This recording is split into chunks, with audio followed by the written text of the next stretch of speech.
Recomendaciones. Tenga siempre a la mano su Biblia, para buscar en ella todas las citas indicadas.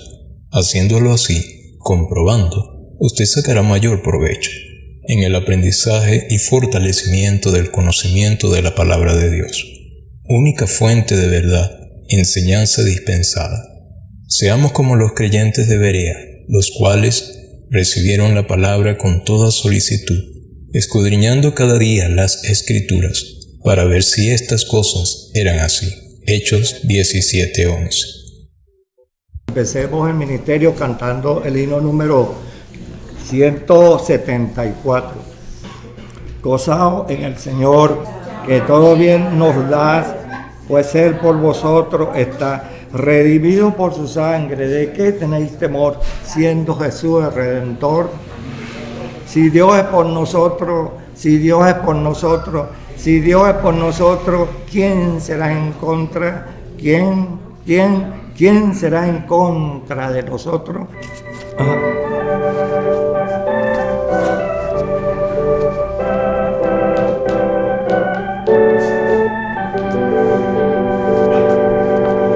Gozaos en el Señor, que todo bien nos da, pues Él por vosotros está, redimido por su sangre. ¿De qué tenéis temor, siendo Jesús el Redentor?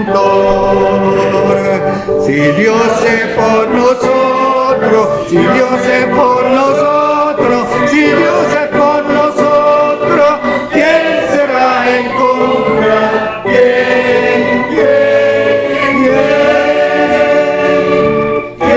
será en contra de nosotros?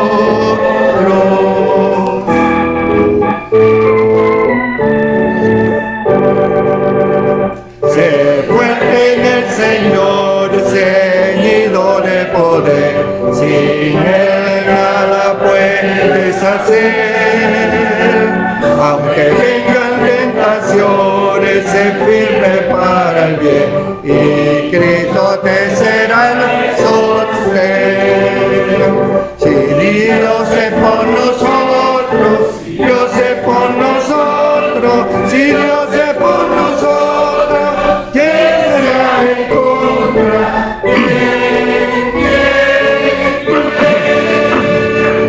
¿Quién será en contra de nosotros?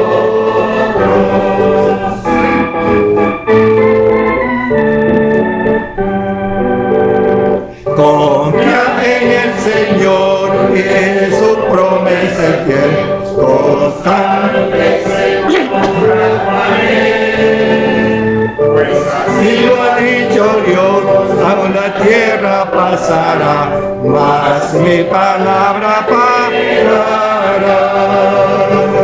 Si Dios es por nosotros, si Dios es por nosotros, si Dios es por nosotros, ¿quién será en contra? ¿Quién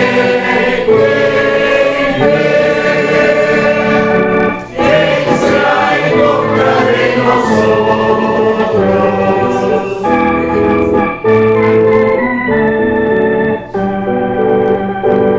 Está en el Señor, gozaos en su bondad, en Él solo hay seguridad. De su mano arrebatar, aunque en Él confía ya, nunca jamás permitirá.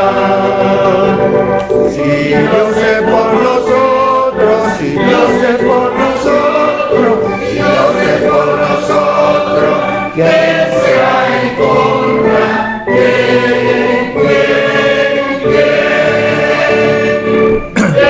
será en contra de nosotros?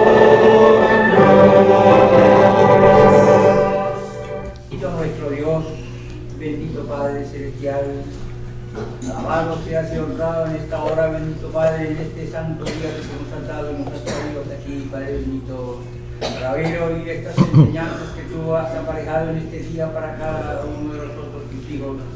En esta mañana estamos reunidos aquí, bendito Señor, alrededor de tu santa persona, para alabarte, honrarte y oír tus tu santa palabra, bendito Señor, de la cual va a ser expuesta una vez más aquí en este día, bendito Dios.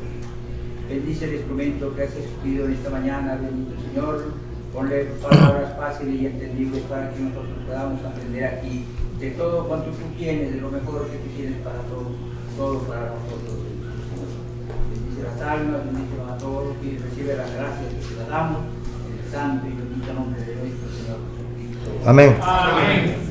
Bueno, capítulo 7 del libro del Apocalipsis completico. Apocalipsis capítulo 7. Dice Dios en su santa palabra. Y después de estas cosas, vi 4 ángeles que estaban sobre los 4 ángulos de la tierra, deteniendo los 4 vientos de la tierra, para que no soplase viento sobre la tierra, ni sobre la mar, ni sobre ningún árbol. Y vi otro ángel que subía del nacimiento del sol, teniendo el sello del Dios vivo, y clamó con gran voz a los 4 ángeles, a los cuales era dado hacer daño a la tierra y a la mar, diciendo: No hagáis daño a la tierra, ni al mar, ni a los árboles, hasta que señalemos a los siervos de nuestro Dios en sus frentes. Y oí el número de los señalados, 144,000 señalados de todas las tribus de los hijos de Israel. De la tribu de Judá, 12,000 señalados. De la tribu de Rubén, 12,000 señalados. De la tribu de Gad, 12,000 señalados. De la tribu de Aser, 12,000 señalados. De la tribu de Neftalí, 12,000 señalados. De la tribu de Manasés, 12,000 señalados. De la tribu de Simeón, 12,000 señalados. De la tribu de Leví, 12,000 señalados. De la tribu de Isaacar, 12,000 señalados. De la tribu de Zabulón, 12,000 señalados. De la tribu de José, 12,000 señalados. De la tribu de Benjamín, 12,000 señalados. Después de estas cosas miré, y he aquí una gran compañía, la cual ninguno podía contar, de todas gentes y linajes y pueblos y lenguas, que estaban delante del trono y en la presencia del Cordero, vestidos de ropas blancas y palmas en sus manos, y clamaban en alta voz diciendo: Salvación a nuestro Dios que está sentado sobre el trono y al Cordero. Y todos los ángeles estaban alrededor del trono y de los ancianos y los 4 animales, y postráronse sobre sus rostros delante del trono, y adoraron a Dios, diciendo: Amén. La bendición y la gloria y la sabiduría y la acción de gracias y la honra y la potencia y la fortaleza sean a nuestro Dios para siempre jamás. Amén. Y respondió uno de los ancianos, diciéndome: Estos que están vestidos de ropas blancas, ¿quiénes son? ¿Y de dónde han venido? Y yo le dije: Señor, tú lo sabes. Y él me dijo: Estos son los que han venido de grande tribulación, y han lavado sus ropas, y las han blanqueado en la sangre del Cordero.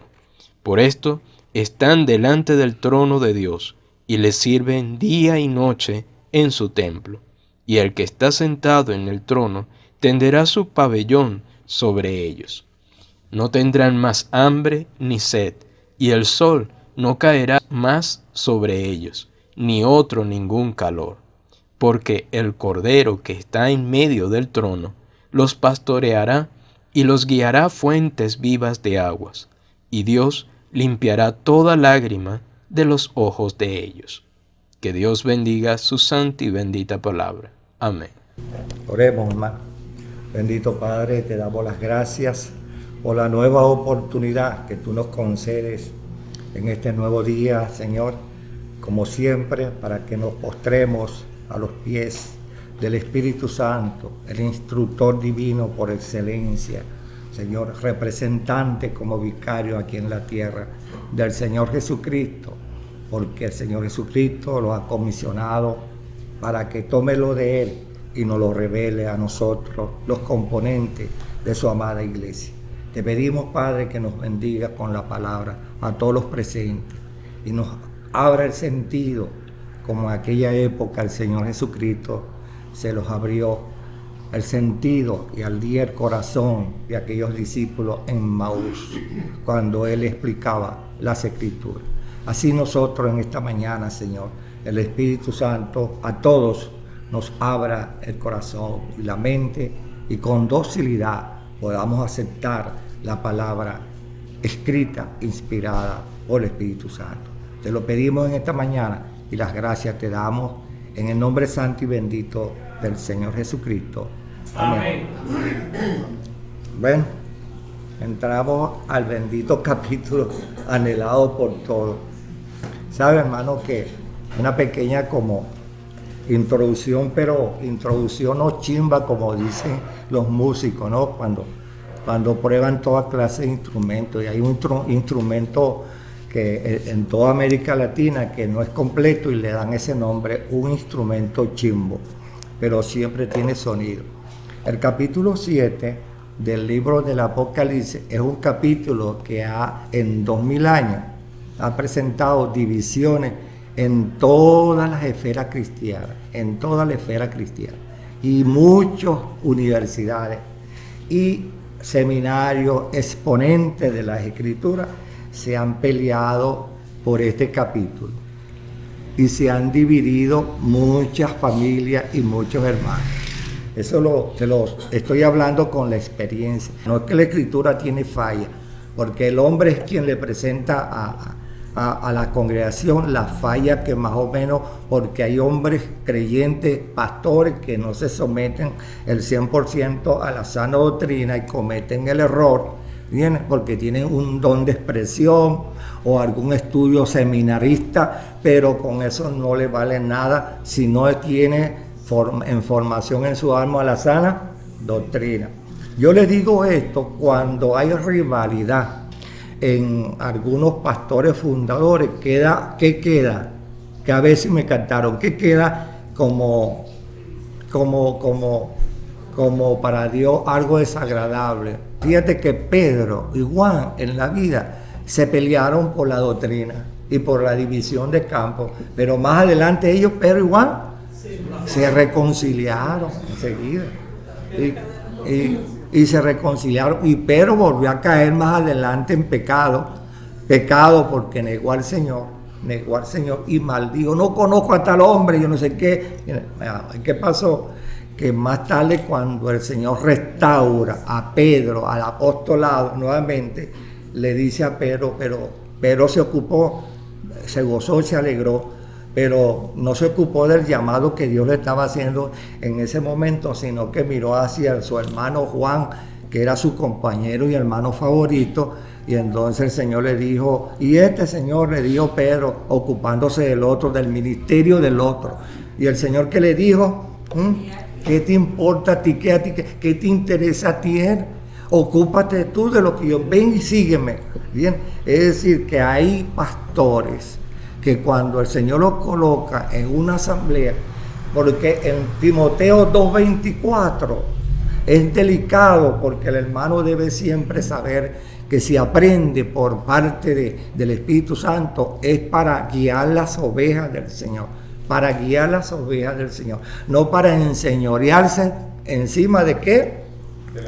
De la grey del Señor, porque Él dice en 3 expresiones, como se lo di a los hermanos ayer que vinieron, estuvimos compartiendo allí otras palabras, ¿verdad? El Señor dice ya en Juan capítulo 10, yo soy el buen pastor. Ajá. Y en Pedro dice, esperando entonces el pastor de la grey. Y allá en la carta a los hebreos dice por tercera vez, el príncipe de los pastores. Entonces mira, nosotros los que llevamos la palabra y que ustedes nos llaman como pastor, ¿verdad? Pero no asalariado, bien, una cosa. Entonces debemos tener mucho delicadez en las enseñanzas y tener mucho cuidado con la doctrina que enseñamos y no producir división con un capítulo o con unas doctrinas de las Escrituras. Que no suceda esto, que si algún día No vaya a ser que venga otro joven aquí y le cambie, o otro viejo, y le cambie el estatus o el nivel de enseñanza, ¿verdad? Porque lo hay, porque dice el Señor que todo va. Y en las asambleas han ido la levadura aumentando y creciendo, y los pastores se sienten ahora, ¿cómo? Hinchados, como dice en 2 Timoteo 2:24. Porque el siervo del Señor no debe ser contencioso, sino amable para con todos, apto para enseñar, sufrido. ¿Me das cuenta? Apto para enseñar. ¿Y qué es apto para enseñar? ¿Filosofía, sociología o conocimiento del hombre? No, la palabra de Dios. Y yo le digo estos pequeños recuentos como introducción para que sepa que este capítulo 7 produjo falsa idea. Claro, porque si yo digo que hay salvación, explícamelo conforme el Espíritu Santo está llenando a Juan. Explícamelo porque sí hay salvación en la gran tribulación, pero explícamelo cómo, ¿verdad? Ahora, se pierde la salvación, explícamelo porque Juan dice en 10 que nadie les arrebatará. Yo les doy vida eterna y nadie que... Para no buscarle 33 capítulos de versículos que dicen la firmeza y la seguridad, porque el que cree en el Señor Jesucristo tiene. Bueno, entonces, ¿y él es mentiroso? No.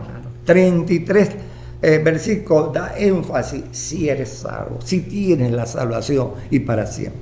Y el segundo, cuando el Señor venga, hallará fe en la tierra. También es dudoso para muchos creyentes porque mucha gente dice que cuando el Señor venga, porque se está hablando de la venida del Señor con su iglesia y todos los ángeles, Apocalipsis capítulo 19, cuando Él venga en gloria a establecer su reino, hallará fe en la tierra.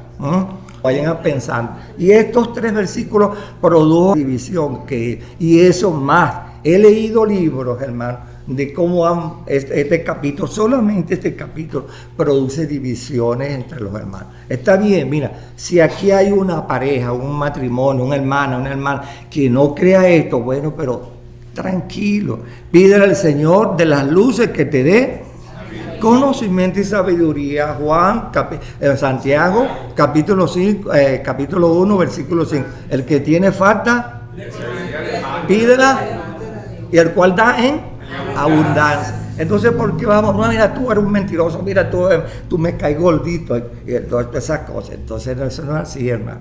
Si no creen esto, bueno, manténganse. No sean causa de división, que fue lo que produjeron los corintios. Dividieron las iglesias. Ahí en Grecia, entonces, la iglesia de Corintios se esparcieron mucha gente.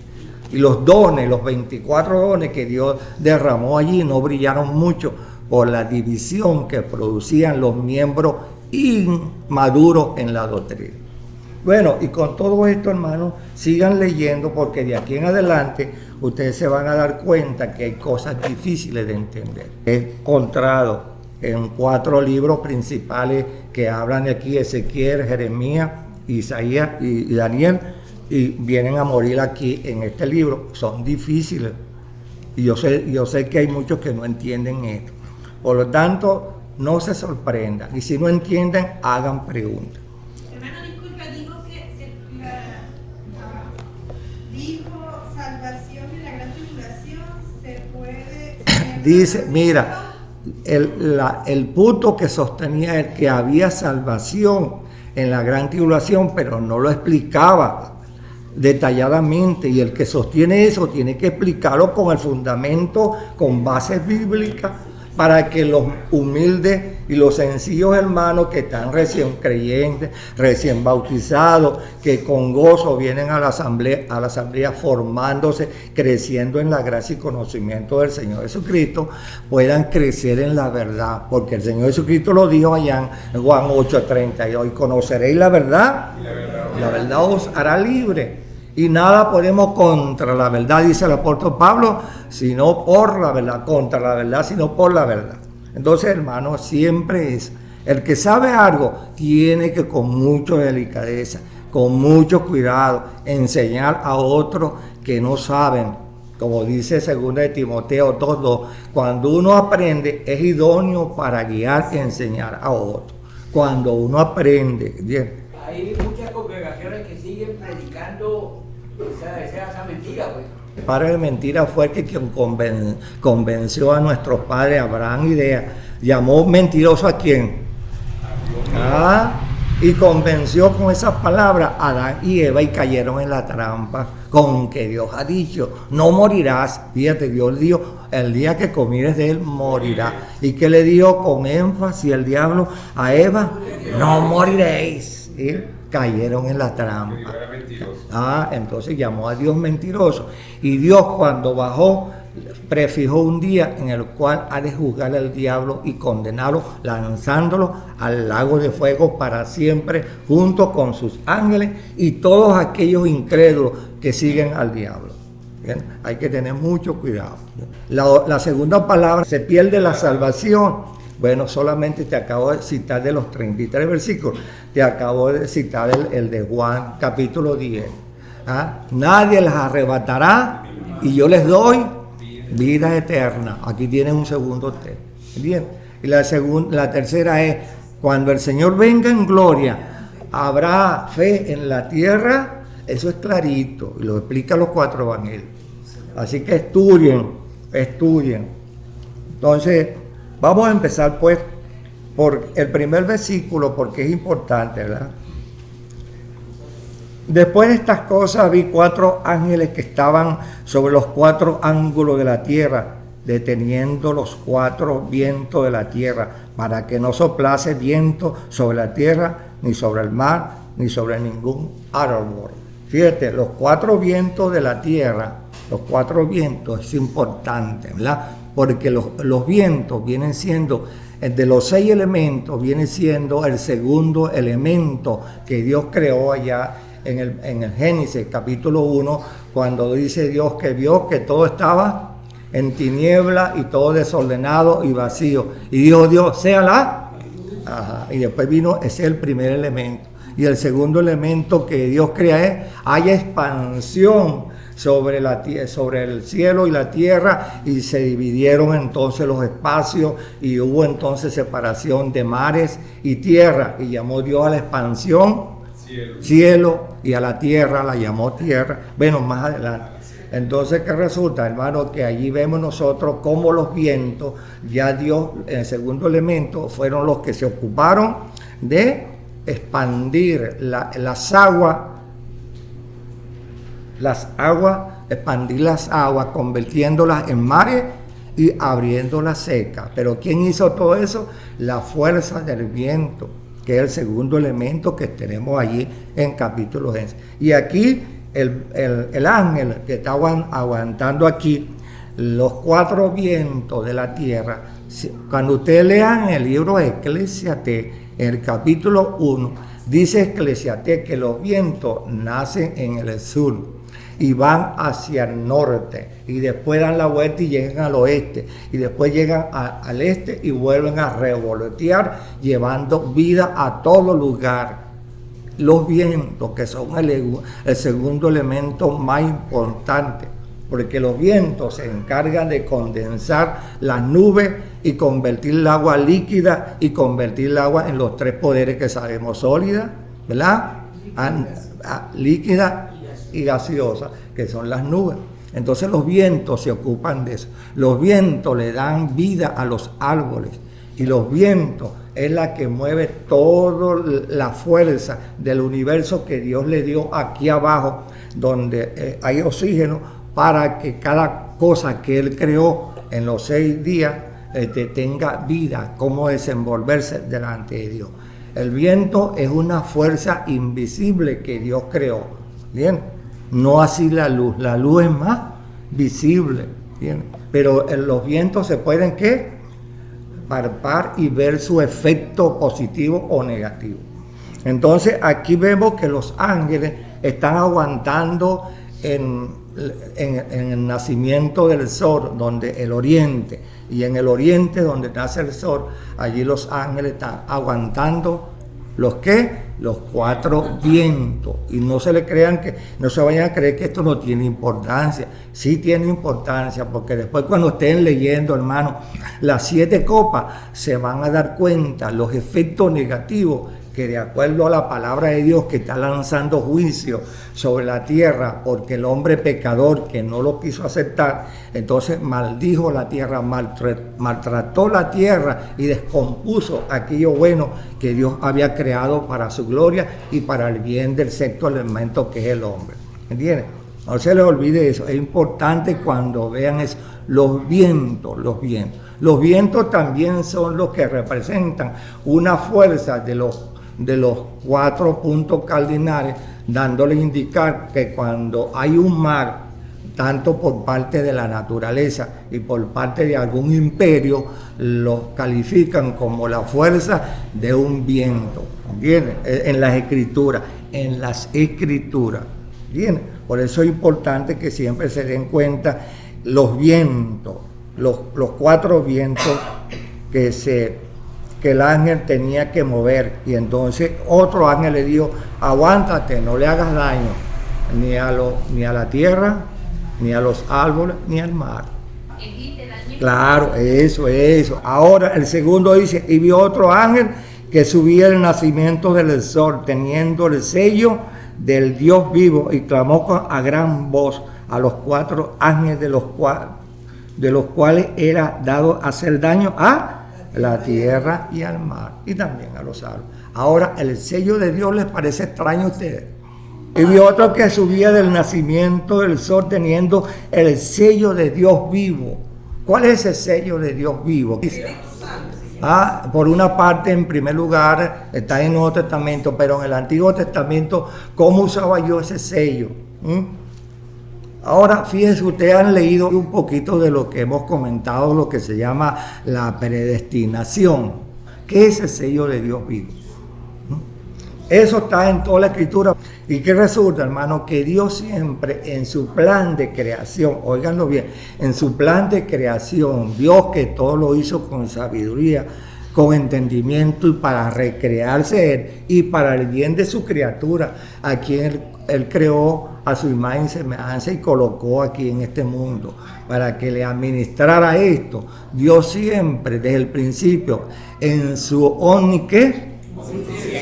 ¿Qué es eso? ¿Qué es eso? Que todo lo sabe. Que todo lo sabe el pasado, el presente y el futuro. Entonces Dios hizo este mundo no a la loca. Él sabe todo lo que hizo. Eso que hizo, esos saboteos que vino el diablo allá en el paraíso y llevó a la mujer y la engañó y el hombre cayó en el pecado y allí Dios los expulsó del Edén. Eso ya estaba planeado por Dios, pero Dios hizo esto porque Dios hizo al hombre a su imagen. Y Dios le dio a un hombre, al hombre, ¿cómo es la composición del hombre? Espíritu primero, espíritu, alma y cuerpo, una trilogía. Como Dios es trino, Padre, Hijo, Espíritu Santo, también nos hizo a nosotros espíritu, alma y cuerpo, y nos colocó por casualidad, es así, en el tercer planeta, porque estamos en el tercer planeta o en el noveno.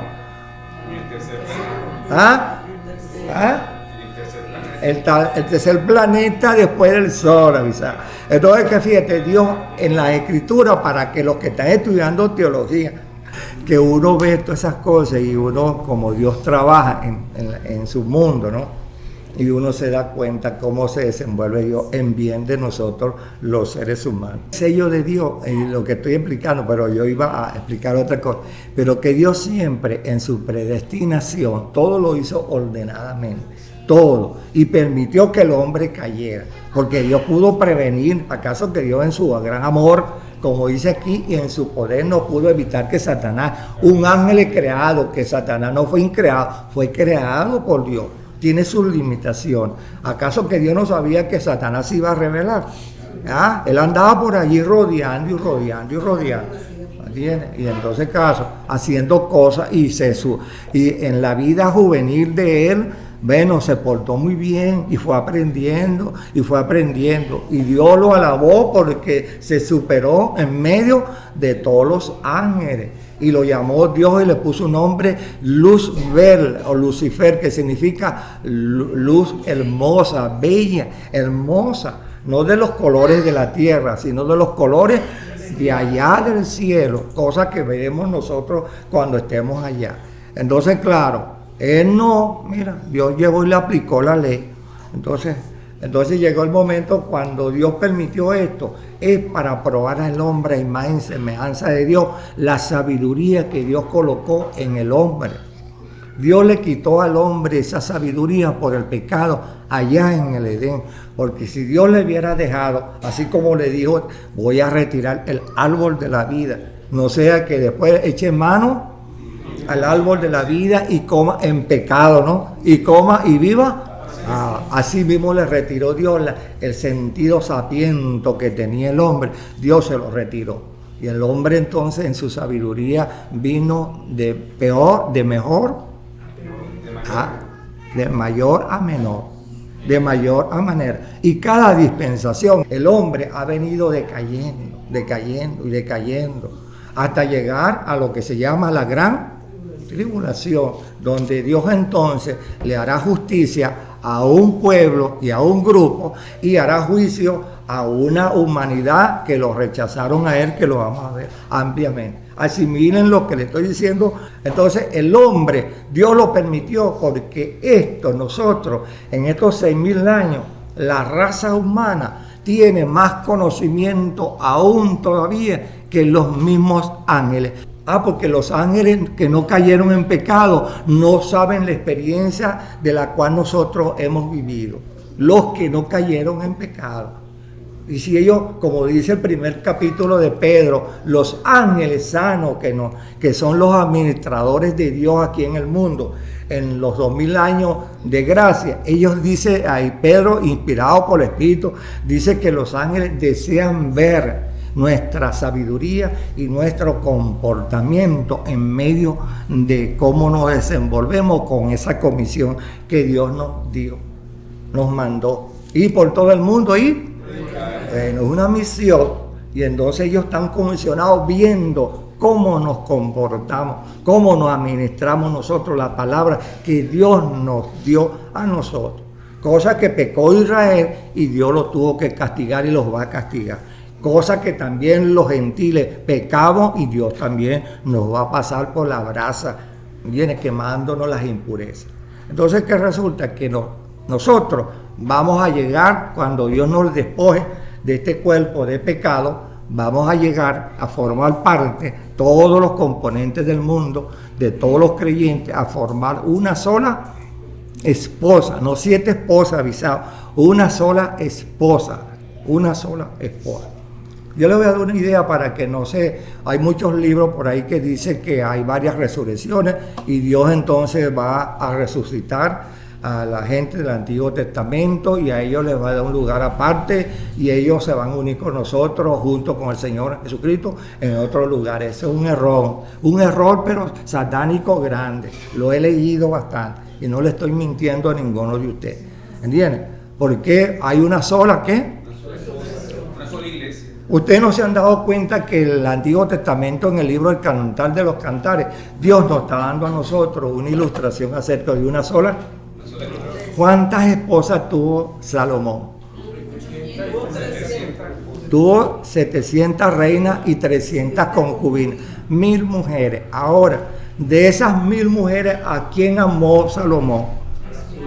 A una sola, de la cual ese amor que él tuvo por esa sola, que la llevó a crear la inspiración del Espíritu Santo al estilo hebreo avisado, al estilo hebreo, a llevar ese idilio de ese, yo soy de mi amado y mi amado es mío. Entonces llevan esa conversación, es la suque, la tsunamita. ¿La tsunamita dónde es? Si la tsunamita hubiera sido israelita, entonces el amor era únicamente ¿para quién? Y nosotros los gentiles quedamos, es universal, ella es universal. Ella tiene mezcla de la universidad de raza. Allí en el libro del Cantar de los Cantares, Dios nos lo está presentando una teología botánica para que aprendamos, hermano, porque esa teología botánica es que Dios usa allí a Salomón para que pueda disertar de limón, la manzana, de toda flor bella, de toda cosa aromática. De allí está sacando un conocimiento. Ese es el amor de Dios vaciado en la persona del Señor Jesucristo hacia su amada iglesia. Cosa que vamos a ver nosotros cuando seamos despojados de este cuerpo y estemos allá en el milenio con Él, y vamos a ver las cosas como son. Entonces la tsunamita, Él dice que la lleva para allá y para acá. Bien. Y fíjate que termina esto. ¿Cómo terminó esto? Él dice que la llevó a la recámara ¿de qué? Del vino. En la recámara del vino. Entonces resulta que ahí, hermano, en esa recámara se abre la puerta y se cierra. ¿Y qué hay allí adentro? Aroma, perfume, fragancia, que se quedan extasiados los expertos que entran a una recámara de vino en estación o en fermentación. Y hay un silencio únicamente que se concentra el captador de vino bueno cuando entra allí. Bueno, Salomón, oigan bien, Salomón y la tsunamita entran en ese idilio de amor, esas cosas, entran allí en un silencio de armonía y de comunión. ¿Entiendes? No es eso lo que el Señor Jesucristo quiere con nosotros, hermano. No es cierto. ¿Verdad? Con Jesús yo he estado a sola. En Juan dice, yo con Jesús he estado a sola. Esa es la comunión. Por eso él lo dijo, tú cuando oras, éntrate. ¿Dónde? Entra en tu cámara y en lugar secreto, ora a tu Padre que ve y oye en secreto y te recompensará. Pero fíjate, en secreto es cuando uno empieza a ¿qué? A tener intimidades, alma redimida, agradecida con ese creador que se llama Dios, Hijo y Espíritu Santo. Por eso le dije a ustedes que en los 42 capítulos del libro de Job dice que Dios baja de noche vestido de un manto de oscuridad. Ahí dice Dios que baja para revisar su creación, ¿verdad? Porque de noche hay una creación que millonaria de seres creados por Dios que bullen y se levantan, ¿verdad? Se levantan para dar gloria a Dios. Y en el capítulo 9 hay un pedacito. En el capítulo 9 hay un pedacito, pero no completo. Más adelante lo vas a conseguir.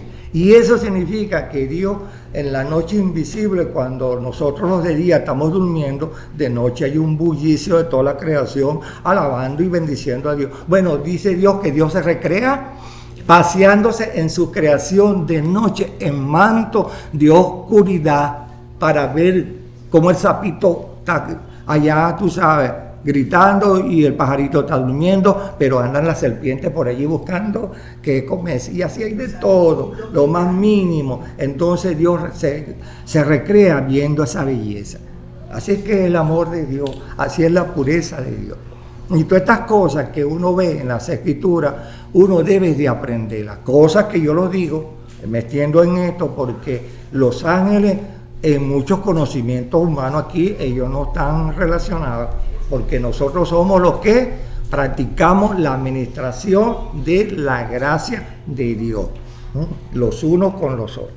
Bien, porque un día tenemos que dar cuenta de todo cuanto hayamos dicho y hecho. Bien. Bueno, y entonces, ¿qué resulta, hermano? Que este sello de Dios desde el principio, Él, todos los que somos de Él, todos los que Él redimió, desde Adán hasta los que están aquí en el Apocalipsis, Dios los selló, los seleccionó y le dio su sello. Tienen la marca de Dios. Así como el maligno, así como Dios marcó al pecador Caín y marcó a Satán también con un sello, pero todos los demás que vean el sello negativo de Dios lo respetan, y todo el que vea el sello de Dios positivo lo respetan también. ¿Qué hizo David con el ungido de Dios Saúl? En 7 años nunca lo tocó, lo defendió y enseñó a los demás que lo seguían. Cuidado, porque es el ungido de Dios. Veamos, hermano, para que vea, temor a Dios, hermano. El principio de sabiduría, uno debe tener temor a Dios cuando uno ve que Dios sella desde el principio los que vamos a hacer de Él y los que somos de Él y los que van a ser en el futuro de Él. ¿Entiendes? Todo un número. Es como lo veíamos allá en Daniel capítulo 12, versículo 1. Todos los que están escritos en el libro serán, ¿verdad? Búsquenlo allí, hermano, porque es importante, porque tiene que ver relación con capítulo 6 y el capítulo 7.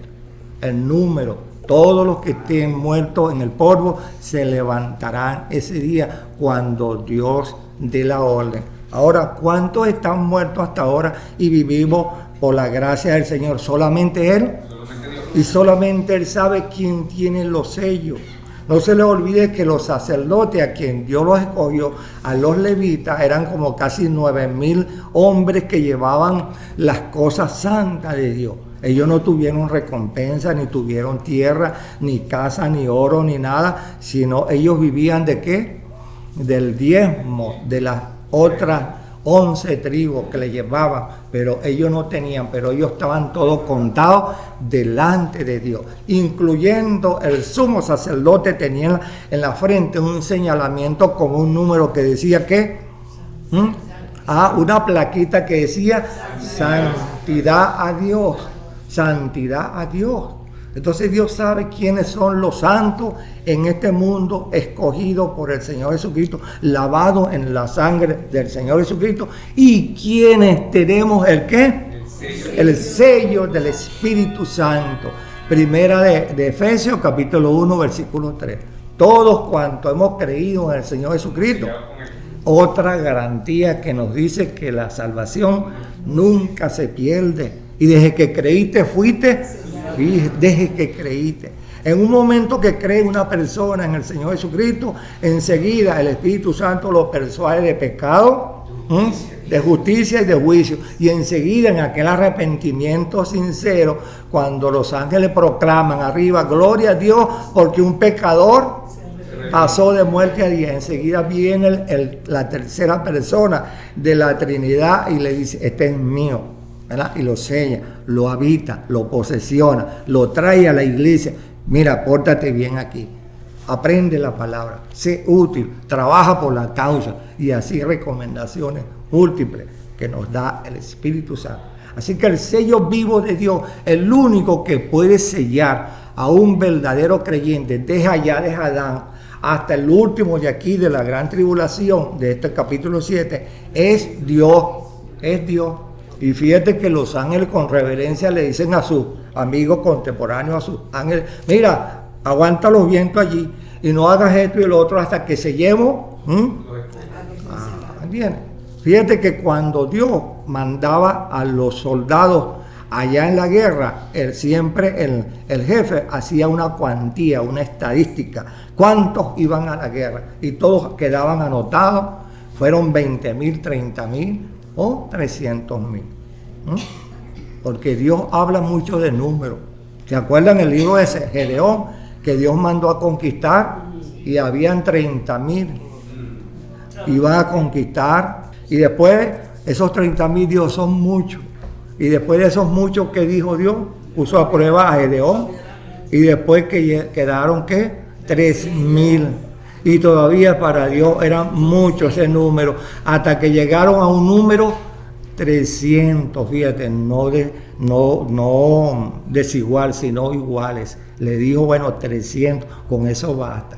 Dios siempre en la Escritura habla muy bien de un número parejo, para que entendamos cómo Él trabaja en este mundo que Él creó para su gloria, no para nosotros, para su gloria. ¿Bien? Y nosotros debemos respetar la doctrina que Dios nos enseña. ¿Bien? Y este sello vivo, el único que marca a una población, el único que marca a la iglesia, el único que marca a una asamblea. Por eso lo dijo el Señor Jesucristo: pedí al Señor de la mies que envíe obrero a la mies, ¿verdad? Mateo capítulo 9, el último versículo. Y en la iglesia, el creyente está en el deber de orar: Señor, agrega Pero envíanos, Señor, por misericordia, hermanas y hermanos útiles a la asamblea. Porque si el Señor nos va a enviar a esta asamblea 50 hermanas y hermanas en silla de ruedas, ahí nos morimos todos, ¿verdad? Porque, ¿verdad? Porque hay en muchas asambleas, muchos hermanos inválidos que los llevan en su silla de ruedas. Pero si nosotros no tenemos sabiduría para pedirle a Dios, bueno, Dios no puede mandar aquí 50 hermanas y hermanos en silla de ruedas. Madre, entonces, ¿cómo haríamos para subirlo y entrarlo aquí? Viendo este segundo versículo, ¿ve? Y clamó con gran voz a los 4 ángeles a los cuales era dado hacer daño a la tierra y a la mar. Fíjate usted, hermano, si la tierra y el mar tienen daño que no ventea, como está sucediendo en el mundo entero, lean las noticias universales y vean los canales internacionales, porque se están cumpliendo muchas profecías que el cristiano descuidado no se da cuenta. No hay agua en el mundo. Y el mundo, las 3 partes de la tierra, del mar de la tierra es agua. Y una parte es tierra. Y porque todas las naciones están quedando sin agua. Si el hombre fuera temeroso de Dios, oye, mira, la tierra no tuviera como está. Por eso es que le digo que nosotros los humanos sabemos un poquito más que los ángeles. Entonces, claro, por eso es que Dios permitió que se desarrollara la maldad allá en el Edén. Y ahora vemos aquí nosotros el tercer versículo que dice, ¿no? Diciendo, no hagáis daño a la tierra. Lo vuelve a repetir por tercera vez, ni a los árboles, hasta que señalemos a los siervos de nuestro Dios en su frente. Y el 4 dice, y oí 144 señalados de todas las tribus de los hijos de Israel. Ahora, claro, de aquí viene ministerio duro en adelante. Yo le estoy dando una simpleza. Oye. Si anteriormente, el domingo pasado que estábamos hablando de que todo era literal, ¿verdad? Y entonces está diciendo a estos ángeles que no hagan nada, porque ellos vienen abriendo el camino para cuando el Señor vaya a venir en gloria. Esto aquí le está deteniendo como quien dice, porque primero van a sellar a los 144,000 y después sí se viene el desastre. Yo lo expliqué hace 2 semanas, fíjate. Primero que estos ángeles vienen demostrando lo que el Señor Jesucristo, esto pertenece, el 6 y el 7, pertenece al 6º sello. Todavía no es desatado el 7º sello, que es en el capítulo 8. Pero el 6º sello, resulta que, fíjense, Él cuando está allí, sentado en su trono, los ángeles están proclamando por la tierra de lo que Juan está viendo para escribir. Y Juan se está dando cuenta de que Dios está señalando 2 cosas que yo dije, que de aquí en adelante tenemos que fijar la mente: justicia y justicia para quién. No, justicia para cumplir las promesas que Dios le prometió a la nación de Israel. ¿Y juicio para quién? La humanidad entera, compuesta por mismos israelitas y gentiles incrédulos que no creyeron en. Lo patearon, lo escupieron, lo golpearon, lo crucificaron y lo enterraron. Pero Él resucitó al 3er día. Ahora que resulta que después de eso viene ahora una explicación detallada de todo esto que Él está señalando por número, señalando aquí por número. Es literal, yo anuncié, hay 4 reglas de interpretación aquí en la escritura, pero yo las llamo análisis, porque hay una, la que es literal, que es importante que la tomemos en cuenta, y la otra es simbólica, ¿verdad? Figurativa, ¿verdad? Que tenemos que tomarlas en cuenta también. ¿Por qué? Porque la simbólica ya yo se las explicaré cuando tiene que ser simbólica. Y literal cuando es literal. Porque no se les olvide que Juan, un teólogo de 96 años para 100 años, entonces consiguió un libro que dice que murió a la edad de 102 años, el viejito, allí en la ciudad de Éfeso.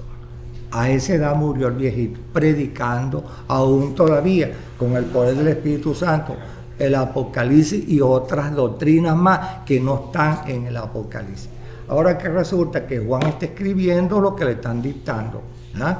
Y él está copiando, pero él está aplicando lo que él conoce como teólogo del Antiguo Testamento y del Nuevo Testamento. Por eso es que Dios le permitió que llegara a esa edad con un conocimiento único entre los apóstoles, más que Juan, más que Pablo, porque Pablo no se ocupó de estas cosas futuras, sino presentes para afianzar y afirmar la iglesia en la fe, en la doctrina. ¿Bien? Entonces Juan está viendo, pero Juan estudió, y yo lo he dicho varias veces aquí, Juan tomó como 700 expresiones del Antiguo Testamento para ponerlas como ejemplo aquí en la forma figurativa o simbólica y también como literal. También hay parábolas y hay que interpretarlas. Entonces, o analizarlas. Entonces, esto que vamos a ver será para la semana que viene, pero yo tengo que explicarles que ustedes no se han dado cuenta que en las 12 tribus, no aparecen. ¿Qué vieron ustedes? ¿Qué no aparece en las 12 tribus? ¿Ah? No aparece Dan. ¿Y cuál otra? ¿Ah? Ajá, ¿por qué usted no les llama la atención eso? ¿Por qué Dan no está? Vamos a buscar, vamos a leer para que se haga. Busquen allá en capítulo 49 de Génesis, 16 y 17, búsquenlo. Estamos hablando de Dan. La palabra Dan significa un juez, es juez. Bueno, entonces, capítulo 49, 2 versículos, 16 y 17, que Jacob lanza sobre él como bendición. Génesis 49, versículos 16 y 17. Dan juzgará a su pueblo como una de las tribus de Israel. Será Dan serpiente junto al camino, se ata junto a la senda, que muerde los talones de los caballos y hace caer por detrás al cabalgador de ellos. ¿Por qué Dan, Dios no lo coloca aquí, Dios? Porque Dios es muy justo, hermano, Dios es muy justo. Dan, como juez, y como esta profecía que ya Jacob, el vidente, que le estaba lanzando 12 bendiciones a sus 12 hijos por orden de Dios, porque Dios los había señalado, entre ellos ya Jacob en su visión como vidente vio lo que iba a hacer Dan con sus hermanos, un traicionero, un idólatra, o ¿verdad? Un pusilánime, una persona que no le importaba lo sagrado. ¿Por qué? Porque si ustedes leen todo, los que saben manejar ahora aquí el contexto, se van a dar cuenta del daño que Dan le hizo a su hermano en todo Israel, desde acá, desde el desierto del Negev, la tierra de Dan originalmente, hasta allá al monte Hermón. Él hizo daño. Fue una de las tribus más rebeldes por cuanto se entregó a la idolatría, hermano. Bien, él se unió cuando se dividió, fíjense, cuando el hijo de Salomón divide al pueblo de Israel en dos pueblos, en dos naciones, en dos mitades.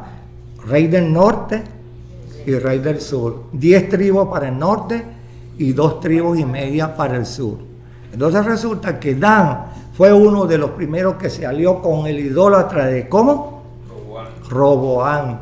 Roboán entonces, pecando, joven, inexperto, que se creó con la belleza y hermosura en el templo con su padre David, Salomón, imitando todo lo malo que hizo Salomón, él también lo copió.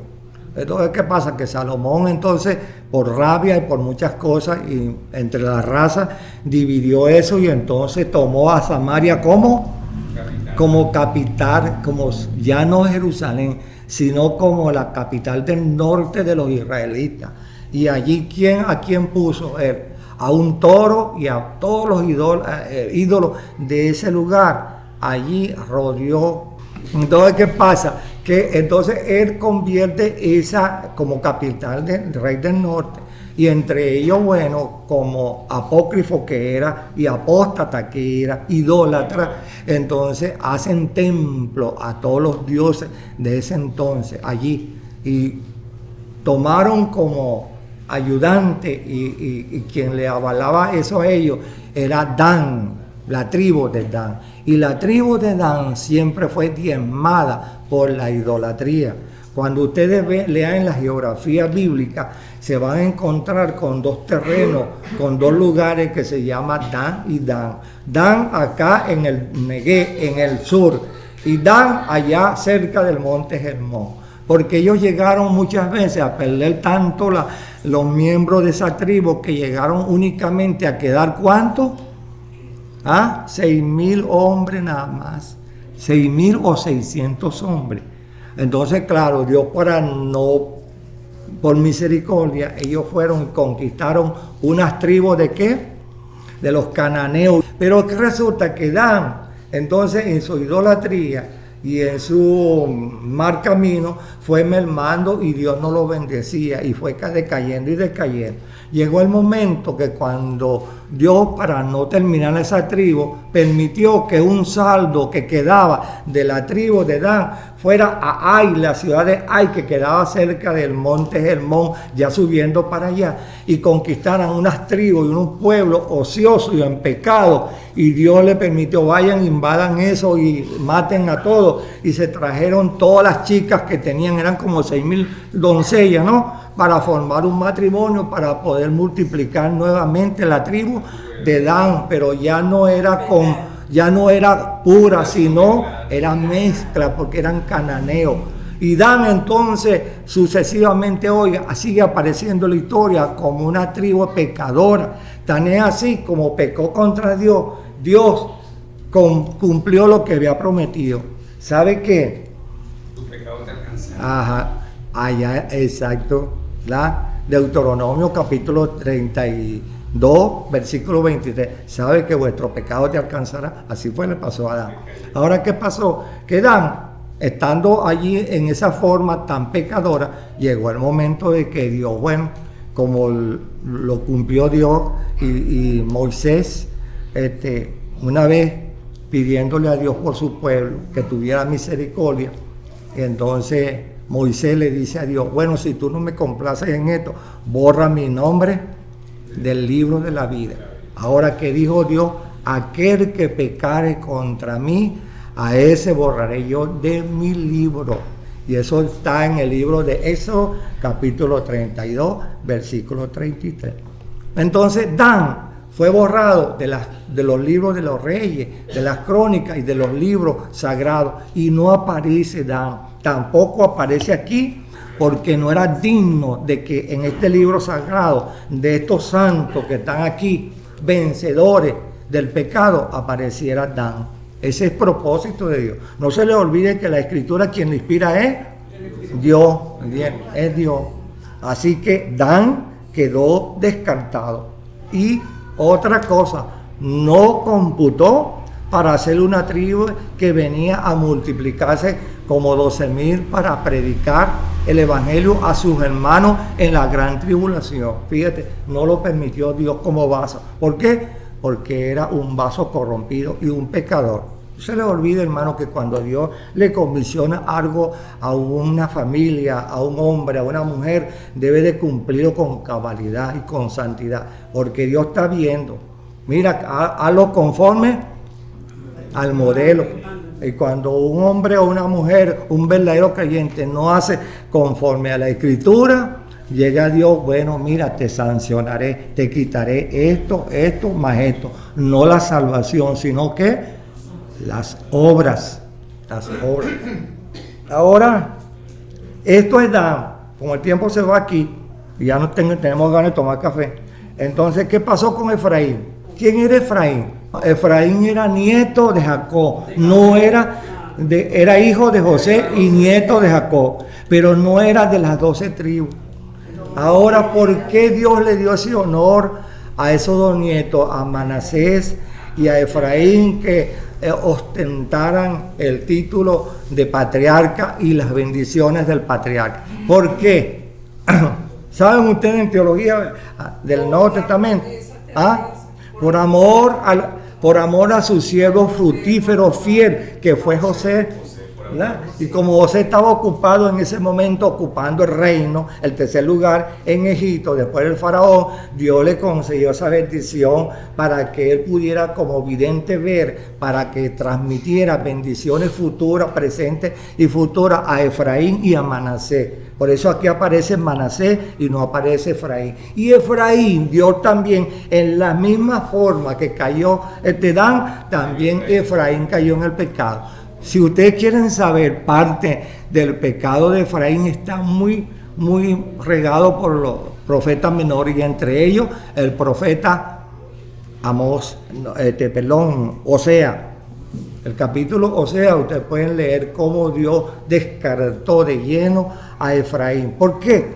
Porque otra cosa de la cual hablamos ayer, Efraín fue una tribu que Dios le dio una particularidad a esos hombres que sabían manejar lanza con la mano derecha y con la mano izquierda. Tenían una particularidad de hacer frente a la guerra con una espada en la mano izquierda y otra en la derecha, está en la escritura, y eran ambidiestros porque manejaban ondas también con la mano derecha y con la mano izquierda. Es una habilidad que Dios le da, como pasa con muchas personas con la música, ¿verdad? Que muchas veces pasa eso. Entonces, esa particularidad llevó a Efraín y se convirtió durante el periodo de los reyes en la manzana de la discordia. Siempre estaba entre Samaria y Jerusalén, y él estaba en medio de allí, fomentando y criticando y llevando lo que no era, y Dios lo fue diezmando y fue mermando, hasta que también Dios lo eliminó de la historia de lo sagrado y no aparece aquí. ¿Saben por qué no aparece? Por ese mismo cosa, por la soberbia.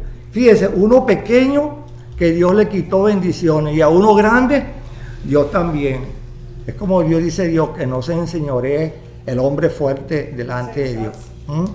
Ahora, si ustedes ven cuando están leyendo de estos libros, oye, ¿por qué no aparece Dan? ¿Por qué no aparece Efraín? Es la explicación esa pequeña que le estoy dando. Pero como ustedes son buenos lectores, pueden ver que hay muchos contextos que les explica más ampliamente. Otra cosa, van a encontrar ustedes, que a lo mejor lo saben unos aquí, otros no, que Dios señaló 14 tribus y no 12 tribus. ¿Por qué? También Dios nos señaló 14 apóstoles. Esa es la forma como Dios trabaja, ¿verdad? Dios sabía que Dan y Efraín iban a fallar, pero Dios tenía de reserva a quién, a José y a Manasés, la media tribu. Entonces Manasés viene cumpliendo el sitio de Dan, y José viene cumpliendo el sitio de Efraín. Entonces fíjese, encontramos 2 tribus descartadas, pero Dios tenía para completar los 144.000, los 12 tribus que son los que están sumando los 144.000. Lo mismo los apóstoles, eran 14, pero Dios agarró 12. Ahora, cuando Judas traiciona al Señor y se ahorca, quedó los 12 apóstoles diezmados. Entonces, el lugar de Judas, ¿quién lo ocupa? Matías, por la oración que hicieron los apóstoles en el primer capítulo. Entonces quedó nuevamente los apóstoles, los 12. Pero más adelante, en la predicación del Evangelio, Jacob, como Dios se lo había pronosticado, porque Jacob viene siendo hermano de Juan, quien escribe este libro del Apocalipsis. Y este libro del Apocalipsis, Juan, que Dios le había dicho a ellos las bendiciones que iban a recibir en el futuro, y les dio un título como ¿hijo de qué? Hijo de fuego. Entonces, cuando una persona tiene un calificativo así de hijo de fuego, es porque es muy ¿qué? En la antigua era muy impulsivo, eran dinámicos pues en el Evangelio. Y Jacob se metió a predicar justamente a la crema, mira, a los saduceos, los fariseos, a los siervos de Herodes y todas esas cosas. Y en el palacio de Herodes lo atraparon a Jacob predicando. Y cuando lo atraparon allí, ¿qué mandó Herodes? Le quitó la cabeza. Un gran apóstol que predicaba el evangelio, que Dios se lo había dicho y no tomó medidas, se descuidó creyendo que todo lo podía y entonces no confió en la protección de Dios. Eso es para que, hermanos, seamos prudentes en todo lugar de la vida, no creyendo que todo lo podemos. Como dice allá en Filipenses 4:2, todo lo puedo en Cristo, pero tampoco, mira, no podemos decir, si hay una plomazón yo voy a meter el pecho. Prudencia, sean prudentes como no, bueno. Entonces, ¿qué pasó? Muere Jacob, ¿y quién ocupa el puesto de Jacob? Pablo. Entonces Dios llama a Pablo, como lo dice en Hechos capítulo 9, déjalo porque este es instrumento escogido. Entonces viene otra vez a hablar los evangelios y las cartas apostólicas de 12 apóstoles, pero ya Dios había hecho provisiones de 2 apóstoles más en su omnisciencia, porque Él sabe todo lo que va a suceder en el presente y en el futuro. Jacobo Santiago, que él tiene su nombre porque en esa época todo el mundo usaba doble nombre, ¿verdad? El judío y el romano. Anoten eso, porque si hay alguna cosita en esta simplicidad que les he explicado, pero para mí no son insimplicidad, ¿sabes? Se eliminó a Adán y Efraín y fue sustituida por Manasés y José. Ajá, sí, cuando se eliminó a Adán, entonces fue sustituido por José y por Manasés. Y leyeron el capítulo 33 al 39 del libro de Ezequiel, entre ellos, entre paréntesis, en el número 37, lo leyeron. Léanlo y lo mediten, porque les voy a hacer preguntas que sacaron de allí, y ahí hay unas cosas muy clave para poder entender los 144,000. Avisado. Y el capítulo 4 del libro de Hebreos, léanlo también porque es importante para ver este capítulo. Y también Romanos capítulo, sobre todo el capítulo 11. Que Dios bendiga su palabra. Maranata, ven Señor Jesús, ven pronto.